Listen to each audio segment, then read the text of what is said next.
AP CM Chandrababu ఇవాళ ఢిల్లీకి వెళ్లనున్నారు. అక్కడ నిర్వహించే రైజ్ ఇన్ డైలాగ్ 2026 సదస్సుకు హాజరు కానున్నారు. ఈ అంతర్జాతీయ సదస్సులో సాంకేతికత, సుపరిపాలన, భవిష్యత్ అంశాలపై సీఎం కీలక ఉపన్యాసం చేయనున్నారు. భారత విదేశీ వ్యవహారాల మంత్రిత్వ శాఖ, అబ్జర్వర్ రీసెర్చ్ ఫౌండేషన్ సంయుక్తంగా ఈ ప్రతిష్టాత్మక సదస్సును నిర్వహిస్తున్నాయి.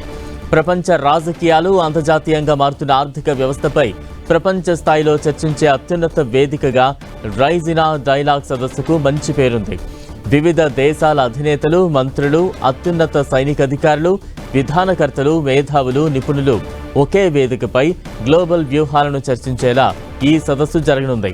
అంతర్జాతీయంగా పేరొందిన మ్యూనిచ్ సెక్యూరిటీ కాన్ఫరెన్స్ లాంటి ప్రతిష్టాత్మక వేదికల సరసన రైజ్ ఇన్ డైలాగ్ నిలుస్తోంది.